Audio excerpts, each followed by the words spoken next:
انہوں نے کہا ہے کہ اب وقت آ گیا ہے، میں نہیں چاہتا کہ ہمارے ملک میں پھر سے جو ظلم ہو جو اس دن ہوا ہے، اور ہمارے بچے شہید ہوں، ہمارے بزرگ شہید ہوں، اور ہماری عورتوں کو گولیاں لگیں۔ اب آپ کے اوپر میں کہہ رہا ہوں کہ آپ اب ہماری اس تحریک میں، آزادی کی تحریک میں شامل ہوں۔ اور مجھے نہیں پتہ چلا کہ کتنی شہادتیں ہوئی ہیں، کتنے لوگ زخمی ہوئے ہیں، اور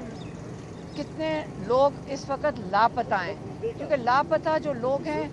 وہ لوگ اب کتنے ہفتے ہو گئے ہیں اور وہ ابھی تک 200 سے زیادہ لاپتہ ہیں۔ نہیں ہوتے کہ وہ یہ نہیں پتہ چلتا کہ کن تھانوں میں ہیں اور کن کی حراست میں ہیں، تو لوگوں کے خدشات یہی ہیں کہ وہ بھی شہید ہو چکے ہیں، کیونکہ یہ جو وہاں پہ رات کو آپریشن ہوا تھا سنائپر کے رائفل میں، تو دن کو بہت لوگ شہید ہو گئے تھے، لیکن رات کے اندھیری تاریک میں جس قسم کی آوازیں بندوقوں کی آ رہی ہیں، تو انسان کہتا ہے یا اللہ میں نقصان، ان کی زندگیاں نہ ضائع جائیں۔ انہوں نے کہا، عمران خان نے، جو فکر مند ہیں، جو لاپتہ لوگ ہیں، انہوں نے کہا میں بہت فکر مند ہوں ان کے اوپر، اور مجھے اطلاع نہیں مل رہی ہے، آپ لوگ آ کے مجھے بتائیں کہ جو لاپتہ لوگ ہیں وہ کہاں پہ ہیں۔ تو انہوں نے ان کے بارے میں پھر پوچھا تھا،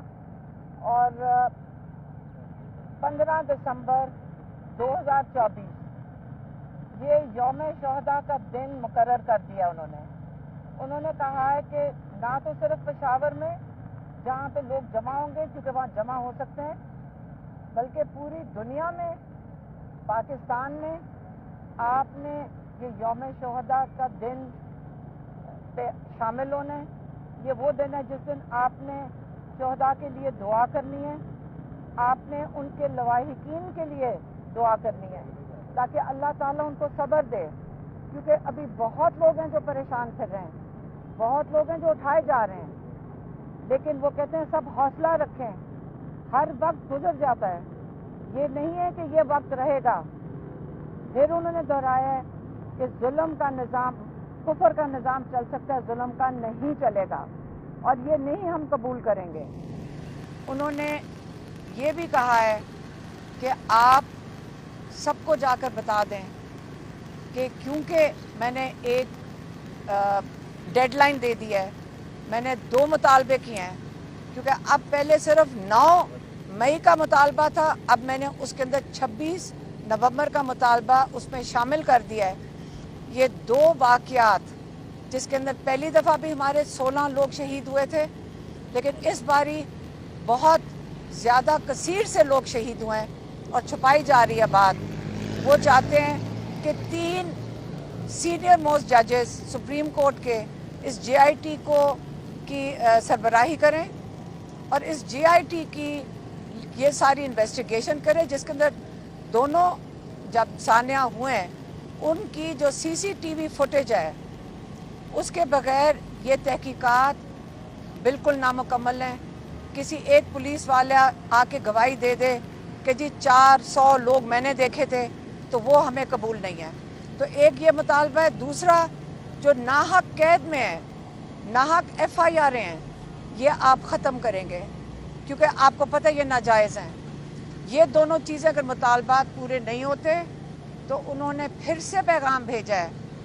اپنے اوورسیز پاکستانیوں کو۔ انہوں نے کہا ہے کہ اب وقت آ گیا ہے، میں نہیں چاہتا کہ ہمارے ملک میں پھر سے جو ظلم ہو جو اس دن ہوا ہے، اور ہمارے بچے شہید ہوں، ہمارے بزرگ شہید ہوں، اور ہماری عورتوں کو گولیاں لگیں۔ اب آپ کے اوپر میں کہہ رہا ہوں کہ آپ اب ہماری اس تحریک میں، آزادی کی تحریک میں شامل ہوں، اور آپ نے صرف وہی کرنا ہے جو آپ اپنا حصہ ڈال کے کر سکتے ہیں۔ آپ اپنی ریمیٹنسز بھیجنا بند کر دیں۔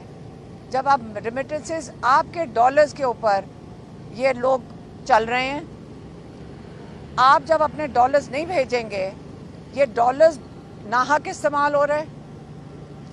آپ جب ڈالرز نہیں بھیجیں گے، آپ کی فیملیز انشاءاللہ جتنا بھیجنا چاہتے ہیں گزارا کر لیں گی، لیکن